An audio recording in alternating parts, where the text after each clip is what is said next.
Good morning, students, and my dear friends. I'm Dr. Shalini Shukla, and today is 11th of July 2022, Monday. Motivation of the day is if you really want to do something, you will find a way. If you don't, you will find an excuse. आज के discussion में हम ये सारे news article cover करेंगे। तो देख लेते हैं आज का पहला न्यूज़ आर्टिकल, जो कि बिजनेस स्टैंडर्ड के पेज नंबर 1 पर दिया हुआ है, और इसी के साथ हम पेज नंबर 4 पर दिया हुआ आर्टिकल भी कवर करेंगे। तो देख लेते हैं पहला article, holding cap for individuals in PSBs may go. In order to smoothen the privatization of public sector banks in India, the central government is looking forward to remove the 10% shareholding cap for individual in PSBs. तो जैसा कि हम सभी जानते हैं कि banks को लेकर के प्राइवेटाइजेशन का जो गवर्नमेंट का प्लान है उसको स्मूथली एग्जीक्यूट करने के लिए सेंट्रल गवर्नमेंट बहुत सारे नॉर्म्स में चेंज ला रही है। अब रिसेंटली सेंट्रल गवर्नमेंट इस बात के लिए कोशिश कर रही है, इस बात का प्रपोजल डाला है कि जो इंडिविजुअल शेयर होल्डर्स हैं उनके लिए जो पब्लिक सेक्टर बैंक्स में जो कैपिंग लगी हुई है, कितनी कैपिंग लगी हुई? 10%। इट मीन्स कोई अगर इंडिविजुअल शेयर होल्डर है वो 10% से ज़्यादा किसी भी पब्लिक सेक्टर बैंक्स में होल्ड नहीं कर सकता बिकॉज ऑफ दिस कैपिंग। तो इस कैपिंग को रिमूव करने के बारे में सेंट्रल गवर्नमेंट सोच रही है, और इस पर्टिकुलर कैपिंग के रिमूवल के बाद से जो प्राइवेट इक्विटी फर्म्स हैं, पीई फर्म्स हैं, वो ईजली पब्लिक सेक्टर बैंक्स में स्टेक्स जो है वो स्टेक्स को इंक्रीज कर सकती हैं, जिससे कि पब्लिक सेक्टर बैंक्स के प्राइवेटाइजेशन के लिए गवर्नमेंट को और ज़्यादा ऑप्शंस अवेलेबल होंगे। सो गवर्नमेंट में propose changes through banking law amendment bill, और इस बिल के through government banking companies acquisition, transfer of undertaking act and banking regulation act, इन दोनों एक्ट में चेंज करेगी। हालांकि banking companies acquisition and transfer of undertaking act में government change करने जा रही है, ऐसा हम पहले भी न्यूज़ एनालिसिस में डिस्कस कर चुके हैं। हालांकि जो पहले और डिस्कशन हुए थे वो किसी और कंटेक्स्ट में हुए थे। इस बार जो हम डिस्कशन कर रहे हैं banking companies acquisition and transfer of undertaking acts में अमेंडमेंट को लेकर के, that is basically related to remove the 10% ceiling for individual investors in state own banks.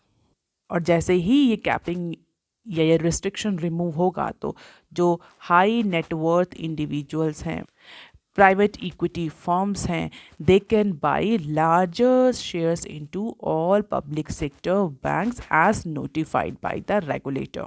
इससे क्या होगा? इससे गवर्नमेंट के पास जो इन्वेस्टर्स हैं, पोटेंशियल बायर्स हैं, उनका जो पूल है वो इंक्रीज करेगा, क्योंकि और ज़्यादा बायर्स जो हैं वो एलिजिबल हो जाएंगे बिडिंग के लिए, जिसमें हाई नेटवर्थ इंडिविजुअल्स भी होंगे, प्राइवेट इक्विटी फर्म्स भी होंगी। And this removal will empower the RBI, that is Reserve Bank of India, to notify the fresh shareholding threshold from time to time. तो इसके बाद 10% जो कैप का रिमूवल का क्लॉज है, इसके रिमूवल के बाद से RBI के पास ये पावर आ जाएगी, और RBI टाइम टू टाइम इस कैप को, मे बी कैपिंग आज के लिए, and after this removal of this clause of 10% capping, RBI can change this threshold, this capping time to time. तो आरबीआई के पास पावर आ जाएगी कि आरबीआई जो है वो इस इंडिविजुअल जो इन्वेस्टर्स पर जो कैपिंग है इसको टाइम टू टाइम मॉडिफाई कर दे। शायद इस बार 10 to 20 कर दे, नेक्स्ट बार 30 कर दे। तो ये आरबीआई के पास पावर आ जाएगी आफ्टर दिस अमेंडमेंट, और गवर्नमेंट के लिए आसान हो जाएगा। गवर्नमेंट के लिए बायर्स जो हैं वो, उनका पूल बढ़ जाएगा, एलिजिबल बायर्स का नंबर बढ़ जाएगा। तो प्राइवेटाइजेशन के लिए गवर्नमेंट को अच्छी डील, अच्छी वर्थ मिलेगी। और अभी की अगर बात करें तो अभी जो रिसेंटली 2 पब्लिक सेक्टर बैंक्स का प्राइवेटाइजेशन गवर्नमेंट ने अनाउंस किया है, उसको कब अनाउंस किया? इस बार के यूनियन बजट, लास्ट ईयर के यूनियन बजट में जो अनाउंसमेंट किया था उसको उसके प्राइवेटाइजेशन को लेकर के ये सारे चेंजेस किए जा रहे हैं। आप मुझे कमेंट सेक्शन में लिख करके ये बता सकते हैं कि ऐसे कौन से पब्लिक सेक्टर बैंक्स हैं, 2 पब्लिक सेक्टर बैंक्स ऐसे हैं जिससे गवर्नमेंट रिसेंटली प्राइवेटाइज करने जा रही है। सो now net worth individuals or individual investors can own more than 10% into any public sector or state owned banks, and definitely it will empower the RBI। इस clause के बाद, इस क्लॉज के removal के बाद RBI empower हो जाएगी कि वो टाइम टू टाइम ये थ्रेशोल्ड या कैपिंग को इंक्रीज या डिक्रीज कर सकती है। और गवर्नमेंट को क्या फ़ायदा होगा? गवर्नमेंट को जो बायर्स हैं, जो इन्वेस्टर्स हैं, उनका लार्ज पूल मिलेगा। अभी तक इंडिविजुअल्स और हाई नेटवर्थ इंडिविजुअल्स बोले या पीई जो फर्म्स थी, उनका पार्टिसिपेशन लिमिटेड था बिकॉज ऑफ दिस कैपिंग। और इस कैपिंग के रिमूवल के बाद तो उनका पार्टिसिपेशन और ज़्यादा इंक्रीज हो जाएगा, तो प्रोबेबली गवर्नमेंट को ज़्यादा अच्छी डील मिलेगी प्राइवेटाइजेशन में। अब इसी के साथ हम पेज नंबर 4 पर दी हुई न्यूज़ भी कवर कर लेते हैं, जो कि इंडिविजुअल इन्वेस्टर्स के लिए ही है। In a global first, SEBI plans risk factor disclosures. SEBI stands for security and exchange board of India. तो सेबी जो है वो प्लान कर रही है एक पर्टिकुलर टाइप के डिस्क्लोजर के लिए, जिसको रिस्क फैक्टर डिस्क्लोजर कहा जा रहा है। तो SEBI is planning to issue regular risk factor disclosure on what? On market trend that basically includes surges, collapses, and any other information related to investors. And this information will help the investors or the potential investors to make the informed decision by learning from the regulators insight. तो security and exchange board of India एक regular issue publish करेगी, जहाँ पर risk factor disclosure के नाम से उसको publish किया जाएगा, और उसमें बहुत सारे मार्केट ट्रेंड्स के बारे में डिस्कस किया जाएगा, मार्केट में जो रिस्क इन्वॉल्व हैं उनके बारे में डिस्कस किया जाएगा, जो सर्जेस होते हैं, जो कोलैप्स होते हैं मार्केट में, उनके बारे में डिस्कस किया जाएगा, उनके बारे में पब्लिकेशंस होंगे। ये पब्लिकेशन क्या करेगा? ये पब्लिकेशन इन्वेस्टर्स को हेल्प करेगा कि वो राइट डिसीजन ले पाए इन्वेस्टमेंट से रिलेटेड। तो रेगुलेटर्स के इंसाइट्स के थ्रू लर्न करेंगे इन्वेस्टर्स कि कैसे मार्केट में इन्वेस्ट करना है और कैसे रिस्क को मिनिमाइज करना है। हालांकि इस मूव को लेकर के अभी फाइनल डिसीजन नहीं हुआ है। अभी ये जो डिसीजन है ये प्रिलिमिनरी स्टेज ऑफ डिस्कशन में है। और बेसिकली सेबी का जो पर्पस है इसके पीछे कि इन्वेस्टर्स को सिक्योर करना, स्पेशली क्राइसिस की सिचुएशंस में, जहाँ पर इन्वेस्टर जो हैं वो मार्केट के फ्लक्चुएशंस को, कोलैप्सेस को, सर्च को बहुत ज़्यादा समझ नहीं पाते, वहाँ पर जो रिस्क फैक्टर इन्वॉल्व हैं उनको एनालाइज नहीं कर पाते। So this is the first global move. पहला ऐसा वर्ल्ड में ऐसा मूव होगा जो कोई रेगुलेटर इस पर्टिकुलर रिस्क फैक्टर डिस्क्लोजर को पब्लिश करेगा। So let us see whether this particular proposal will be executed on ground or not. अब देख लेते हैं article number 2 that is given on page number 6 of Business Standard. Lanka crisis boost India's ETF sales. जैसा कि हम सभी जानते हैं कि जो इंडिया का जो नेबरिंग आइलैंड नेशन है वहाँ पर इकोनॉमिक क्राइसिस बहुत ज़्यादा सीवियर हो चुकी है, पब्लिक ने प्रोटेस्ट करना शुरू कर दिया है। एंड डेफिनेटली अगर इंडिया या किसी भी कंट्री के नेबर कंट्रीज़ में इस तरह की क्राइसिस आ रही हैं तो वो पर्टिकुलर कंट्री उस क्राइसिस की सिचुएशन से या उस कंडीशन से अछूता नहीं रह सकता। उसका इम्पैक्ट, चाहे वो पॉजिटिव इम्पैक्ट हो चाहे वो नेगेटिव इम्पैक्ट हो, आसपास के कंट्रीज़ पर देखने को मिलता है। तो बेसिकली इस न्यूज़ में यही कवर किया गया कि कैसे जो श्रीलंका में जो क्राइसिस है उसका किस तरह का इम्पैक्ट इंडिया के डिफरेंट सेक्टर्स पर पड़ रहा है। अगर बात करें श्रीलंका में जो recent turmoil of fuel shortage हुआ है उसको लेकर के, तो इंडिया में इसकी वजह से एविएशन टर्बाइन फ्यूल ATF का जो सेल है वो इंक्रीज हो गया है because of this ongoing turmoil and fuel shortage in Sri Lanka. So basically Thiruvananthapuram, Cochin, Chennai से जो ATF सेल होता था एविएशन टर्बाइन फ्यूल, उसकी सेल में इंक्रीज देखने को मिला है because several flights of Sri Lankan airlines like air Arabia, Jazeera, Gulf Air, Air Asia Malaysia, all are halting on Indian airports for ATF since May. And this halting is giving additional revenue to OMCs, oil marketing companies, airport operators, and respective states government. तो south port पर जो भी ATF की facilities हैं, airport की facilities हैं, उन सबको एडिशनल रिवेन्यू मिल रहा है बिकॉज ऑफ दिस हॉल्टिंग।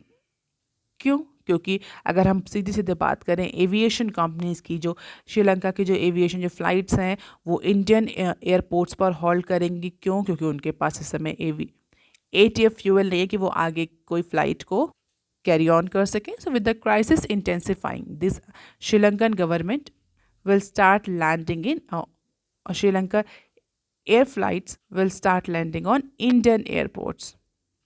जो श्रीलंका जाती थी अब वो इंडियन एयरपोर्ट्स में लैंड करेंगी। डेफिनेटली जो इंटरनेशनल फ़्लाइट्स थी जो श्रीलंका जाती थी वो अब इंटरनेशनल फ्लाइट्स इंडिया के एयरपोर्ट पर लैंड करेंगे तो डेफिनेटली जो एयरपोर्ट ऑपरेटर्स हैं, जो स्टेट गवर्नमेंट्स हैं, उनका रिवेन्यू इंक्रीज करेगा। इसके अलावा अगर श्रीलंकन एयरलाइंस की बात करें तो as per the BPCL itself, Sri Lankan Airlines operated 110 additional flights and lifted 9,300 kiloliters of additional ATF from BPCL और अदर इंडियन एयरपोर्ट। तो जो कुछ श्रीलंकन इंपॉर्टेंट फ्लाइट्स हैं वो अगर अपना ऑपरेशन कैरी फॉरवर्ड करती हैं तो वो इंडिया के एयरपोर्ट से ETF को बाय करेंगी, जो सीधे OMCs को बेनिफिट करेगा।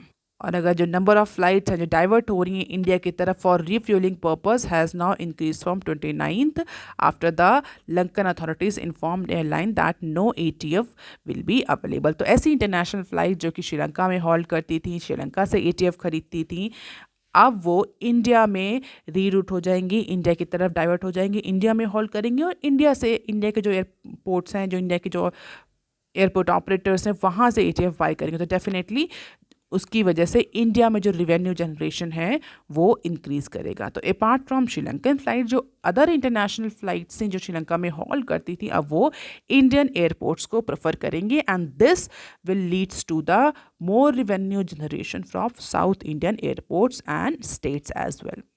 इसके अलावा इंडिया ने श्रीलंका को जिस तरह से कंटिन्यूसली हेल्प करी है वो हेल्प आगे भी कंटिन्यू है। इंडिया ने इस संडे को श्रीलंका को अप्रॉक्सीमेटली 44 मिलियन टन और MT यूरिया जो है वो हैंड ओवर करी है under the credit line that has been extended into the crisis laden Sri Lanka government. तो फार्मर को सपोर्ट करने के लिए जो बायलैटरल कोऑपरेशन है फॉर फूड सिक्योरिटी, उसकी वजह से इंडिया ने approximately 44 MT urea hand over करी है under the credit line system to Sri Lankan government, जिससे कि फार्मर को हेल्प मिलेगी फॉर प्रोटेक्शन पर्पस और जो फूड सिक्योरिटी जो क्राइसिस जो जनरेट होने वाली है आगे आने वाले टाइम में because of this economic crisis, उसको थोड़ा सा ओवरकम करने में हेल्प मिलेगी। हालांकि लॉन्ग टाइम से इंडिया हेल्प करता आ रहा है श्रीलंका को, बट उसका बहुत ज़्यादा इम्पैक्ट श्रीलंका पर विजिबल नहीं हो रहा in the form of economic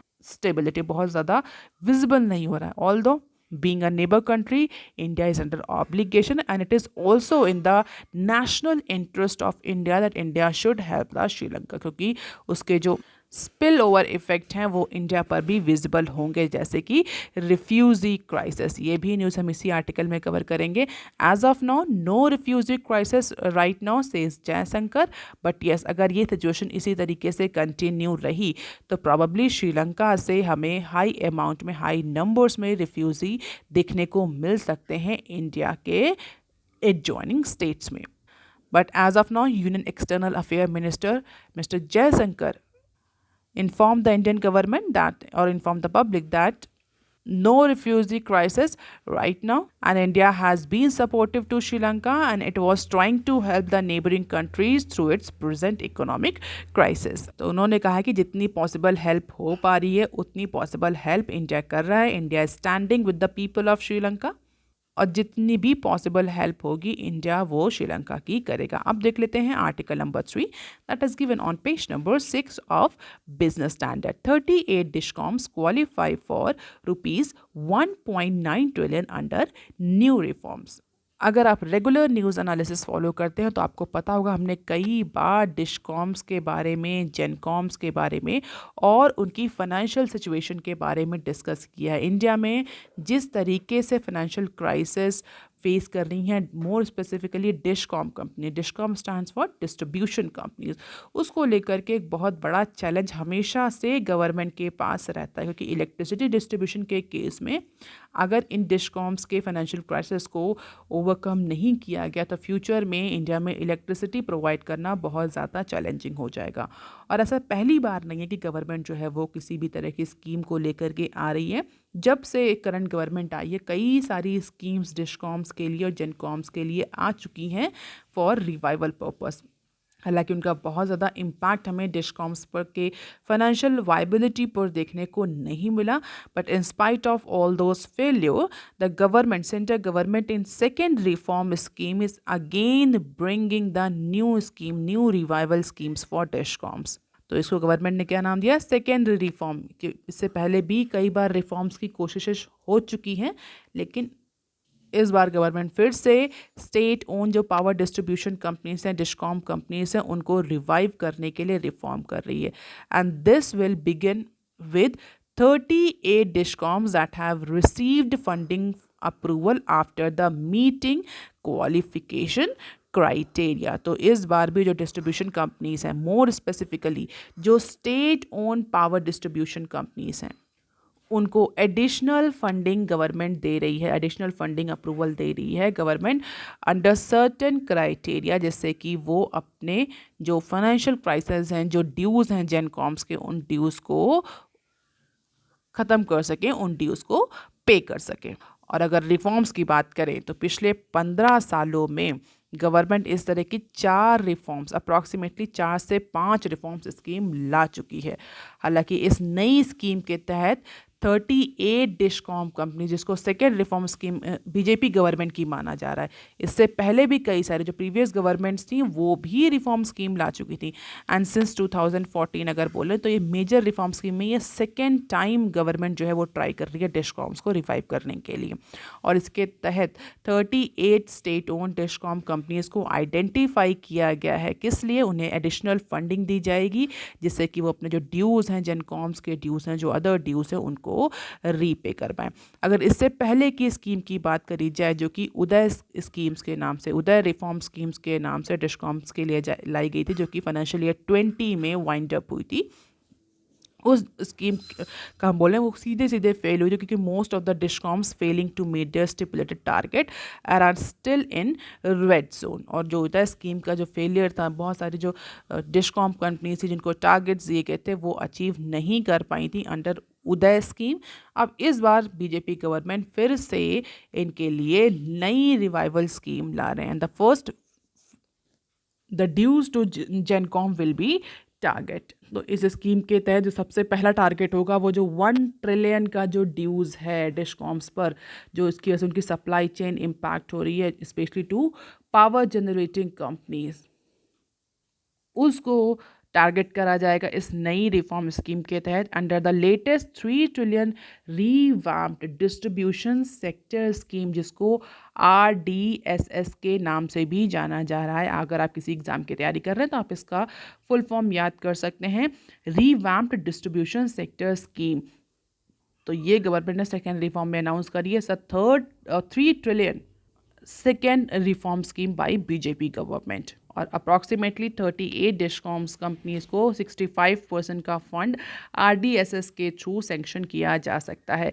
और अगर हम बात करें डिस्कॉम्स की, तो ये discoms Rajasthan, Bihar, UP, Haryana, Tamil Nadu, Andhra Pradesh, Assam, Jammu and Kashmir, Madhya Pradesh, Kerala, Mizoram, Jharkhand और छत्तीसगढ़ से बिलोंग करती हैं। तो 38 डिस्कॉम्स इन स्टेट से आइडेंटिफाई करी गई हैं, जिसको 3 ट्रिलियन RDSS स्कीम के तहत 65% का फंड अलोकेशन कर दिया गया है, just to first meet out these expenses और these dues on GENCOs. 52 discoms have submitted their detail project reports. तो 50 डिस्कॉम कंपनीज ने अप्लाई किया था, कुछ सेट क्राइटेरिया था, उस सेट क्राइटेरिया के बाद केवल और केवल 38 डिस्कॉम्स को आइडेंटिफाई किया गया और उन्हें डिसबर्समेंट दिया गया। I hope that many of you might be knowing that this RDSS scheme was announced in Union budget last year. तो ग्रीन सिग्नल दिया गया, 3.03 ट्रिलियन की स्कीम्स है, 38 डिस्कॉम क्वालिफाइड हैं, 1.9 ट्रिलियन का अमाउंट सेंक्शन हो चुका है, 10K करोड़ का अमाउंट जो है वो स्मार्ट मीटर्स के लिए सेंक्शन है, 92K करोड़ का अमाउंट जो सेंक्शन है for loss reduction projects. First phase of scheme to focus on the loss reduction, and the second phase of scheme is focus on the system strengthening. So this is all about the RDSS scheme. You can just have the glimpse of it if you are preparing for any competitive exam. Now let us look into the some other news clips. Top companies may log double-digit growth. According to the brokerage houses और brokerage estimates, इस बार anticipate किया जा रहा है कि जो भी लिस्टेड कंपनीज हैं उनका कंबाइंड जो नेट प्रॉफिट है, मोर स्पेसिफिकली जो इंडेक्स कंपनीज हैं उनका कंबाइंड नेट प्रॉफिट इस बार डबल डिजिट अप्रॉक्सीमेटली 38 32% तक ग्रो करेगा, 32.8% तक ग्रो कर सकता है ईयर ऑन ईयर बेसिस के टर्म्स में। तो इंडिया की जो टॉप लिस्टेड कंपनीज हैं वो इस बार फिर से strong double digit growth register कर सकती हैं अप्रैल से जून क्वार्टर, यानी Q1 of financial year 23। Reason ये है कि पिछली बार का जो, अगर हम Q1 ऑफ फाइनेंशियल ईयर 22 की बात करें तो उस ड्यूरेशन में बहुत ख़राब परफॉर्मेंस या लो परफॉर्मेंस रही थी इंडिया की टॉप लिस्टेड कंपनीज की, तो जिसकी वजह से जो लो बेस इम्पैक्ट है वो भी विजिबल होगा इस बार के Q1 में। इसके अलावा जो मेजर कंपनीज हैं, ऑयल और गैस कंपनीज हैं, उन्होंने इस बार ह्यूज प्रॉफिट अर्न किया है, more specifically RIL and ONGC। तो इनकी वजह से हम बोल रहे हैं कि big jump in the earnings of oil and gas measures like RIL and ONGC this particular Q1 of financial year 23 will see the strong double-digit growth rate.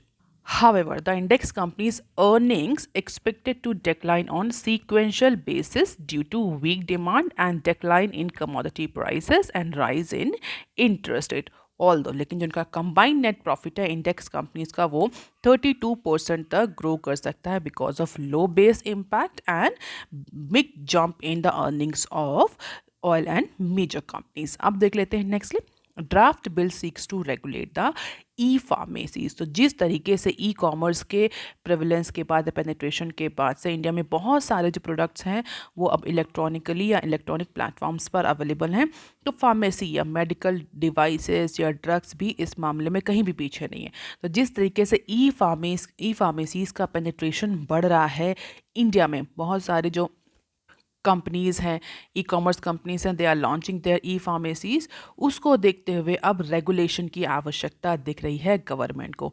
और इसी के लिए गवर्नमेंट ने, यूनियन हेल्थ मिनिस्ट्री ने एक draft prepare किया। That draft is called as drug medical devices and cosmetic bill 2022। और ये जो ड्राफ्ट बिल है, this draft bill first time seeks to regulate the e pharmacies. और इस पर्टिकुलर ड्राफ्ट के अंदर यूनियन हेल्थ मिनिस्ट्री जो ई फार्मेसीज हैं, इलेक्ट्रॉनिक फार्मेसीज हैं, ऑनलाइन फार्मेसीज हैं, उनको रेगुलेट करने का प्रपोजल भी ला रही है। और इसीलिए गवर्नमेंट ने एक सेपरेट एक्सपर्ट ग्रुप कॉन्स्टिट्यूट किया है for medical devices as well as for setup of the medical devices testing laboratories at state and central level, and this would be similar to the network of drug testing laboratories in India। तो बहुत सारे changes लाने की कोशिश हो रही है laboratory, medical devices, testing और फार्मेसीज के केस में। और इसी के लिए जो ये ड्राफ्ट बिल है ये प्रपोज किया गया है। और जो सबसे इम्पॉर्टेंट पॉइंट है इस ड्राफ्ट बिल में वो ये है कि गवर्नमेंट ई फार्मास जो हैं, ई फार्मेसीज जो हैं, उनको कॉम्प्रिहेंसिवली रेगुलेट करेगी अंडर दिस पर्टिकुलर ड्राफ्ट। इसके अलावा मेडिकल डिवाइसेस जो हैं उनको ड्रग्स की तरह ट्रीट नहीं किया जाएगा। जो क्लिनिकल ट्रायल्स हैं उनके रेगुलेट करने की भी बात हो रही है इस पर्टिकुलर ड्राफ्ट में। आयुष का जो फोकस है वो भी इम्प्रूव किया जाएगा इस पर्टिकुलर ड्राफ्ट में। तो बहुत सारे इंपॉर्टेंट प्रोविजंस हैं इस पर्टिकुलर ड्राफ्ट में और इसके लिए एक्सपर्ट ग्रुप भी सेटअप किया गया है। लेट अस सी कि क्या गवर्नमेंट एक्चुअली इस पर्टिकुलर एरिया में एक्चुअल रेगुलेशन लाती है। फिलहाल के लिए प्रिलिमिनरी स्टेज में है ये ड्राफ्ट रेगुलेशन बिल। अब देख लेते हैं नेक्स्ट क्लिप। बेसिकली यहाँ पर 2 इंटरव्यूज़ हमने कवर किए हैं जो कि इकोनॉमिक एक्सपर्ट्स के ही इंटरव्यूज़ हैं। फर्स्ट इंटरव्यू जो है वो जो फॉर्मर वाइस चेयरमैन है नीति आयोग के, उनका इंटरव्यू, और उनके according India can achieve 8% sustain growth. तो जिस तरीके से इस समय जियो पॉलिटिकल सिचुएशन चल रही है, क्रूड ऑयल कमोडिटीज़ के प्राइसेस इंक्रीज हो रहे हैं, इंपोर्ट एक्सपोर्ट बिल बढ़ रहे हैं, फिस्कल डेफिसिट और कैट देखने को मिल रहा है, उसके बाद से कई सारे जो क्रेडिट रेटिंग एजेंसीज थी, रिसर्च बेस्ड कंसल्टेंसी फर्म्स थी, उन्होंने इंडिया का जो जीडीपी फोरकास्ट था उसको रिवाइज कर दिया निगेटिवली। और अभी भी बहुत ज़्यादा प्रोजेक्शंस, क्लियर प्रोजेक्शंस नहीं है कि इंडिया और अदर इकोनॉमीज इस पर्टिकुलर डोलटर्म, इकोनॉमिक डोलटर्म की सिचुएशन में किस तरीके से आगे बढ़ेंगी। उसी पर्टिकुलर सिचुएशन में जो मिस्टर अरविंद है उनका ये कहना है कि अगर गवर्नमेंट और RBI अप्रोप्रिएट डिसीजन लेती है टाइम टू टाइम तो इंडिया के पास इतना पोटेंशियल है कि इंडिया 8% की सस्टेन ग्रोथ अचीव कर सकता है। और जो सेकंड इंटरव्यू है वो भी चीफ इकोनॉमिस्ट का ही इंटरव्यू है एशियन डेवलपमेंट बैंक का, क्योंकि Asian development bank is going to downgrade its growth forecast and upgrade inflation projection for the Asian region. Asian development outlook में इस बार एशियन रीजन के जो ग्रोथ प्रोजेक्शन है उसको डाउनग्रेड करने की बात हो रही है और इन्फ्लेशन के प्रोजेक्शन को इंक्रीज करने की बात हो रही है। इसी को लेकर के मिस्टर एल्बर्ट पार्क का इंटरव्यू लिया गया है और उस इंटरव्यू में जो चीफ इकोनॉमिस्ट है एडीबी के, उन्होंने बोला है कि जो एशियन कंट्रीज़ हैं उनकी जो गवर्नमेंट है उनको डिफरेंट टैक्स रिफॉर्म्स लाने चाहिए जिसके थ्रू जो रिसोर्स मोबिलाइजेशन है, मोर स्पेसिफिकली जो डोमेस्टिक रिसोर्सेज हैं कंट्रीज़ के पास, वो और ज़्यादा मोबिलाइज होंगे और अच्छे से मोबिलाइज होंगे और कंट्रीज़ को एक स्टेबल इकोनॉमिक सिचुएशन अचीव करने में हेल्प मिलेगी। तो बेसिकली टैक्स रिफॉर्म्स की बात करी है एडीबी के चीफ इकोनॉमिस्ट ने, जिसके थ्रू जो डिफरेंट एशियन कंट्रीज हैं they can actually absorb this shocks related to geopolitical situations. और मोर स्पेसिफिकली इंडिया के कंटेक्स में उन्होंने बोला है कि जिस तरह से इंटरेस्ट इंडिया में करेंसी डेप्रिशिएशन की प्रॉब्लम इंडिया फेस कर रहा है, तो अगर आरबीआई इंटरेस्ट रेट हाइक पर जाता है तो ये थोड़ा सा हेल्प करेगा इंडिया की डेप्रिसिएशन करेंसी को लेकर के। तो ये दो इंटरव्यूज़ हैं, आप अगर चाहें तो डिटेल में पढ़ सकते हैं। मोरलेस मैंने जिस्ट जो है इंटरव्यूज़ का डिस्कस कर लिया है। अब देख लेते हैं next clip. Gati Shakti portal likely to open for public next month. Previous news analysis में हमने डिस्कस भी किया था कि गति शक्ति पोर्टल को गवर्नमेंट अब प्राइवेट प्लेयर्स और पब्लिक के लिए भी ओपन करने जा रही है, ऐसा प्रपोजल था। बट अब ये प्रपोजल कंसेंसस में कन्वर्ट हो गया है। Department for promotion of industry and internal trade, जिसको हम शॉर्ट फॉर्म में DPIIT बोलते हैं, and ministry of electronic and information technology, जिसको हम शॉर्ट फॉर्म में MIT भी बोलते हैं, ये दोनों ही मिनिस्ट्री अब एक साथ में काम कर रही हैं। किस लिए? In order to finalise the guidelines. कैसी guidelines? Related to opening of Gati Shakti portal for public and private use. और ऐसा एंटिसिपेट किया जा रहा है कि जो ये लॉन्च है ये नेक्स्ट मंथ हो जाएगा और इसके लॉन्च के बाद जो प्राइवेट प्लेयर्स हैं वो इस पोर्टल को एक्सेस कर पाएंगे और इस एक्सेस के थ्रू जो प्राइवेट प्लेयर्स हैं they can take informed decision related to infrastructure projects. तो इंफ्रास्ट्रक्चर प्रोजेक्ट्स जो हैं उनके एग्जीक्यूशन में एफिशिएंसी आएगी और डिसीजन मेकिंग इंप्रूव होगी प्राइवेट प्लेयर्स की। डेफिनेटली कहीं ना कहीं infrastructure efficiency and effectiveness overall government की और प्राइवेट दोनों ही सेक्टर की इंप्रूव होगी through this Gati Shakti portal. So that is all for today, students. If you want lecture PDF, you can join my Telegram channel. You can also follow me on other social media platforms. If you have any query and suggestion, you can write on comment section below. Please like, share and subscribe. Thank you.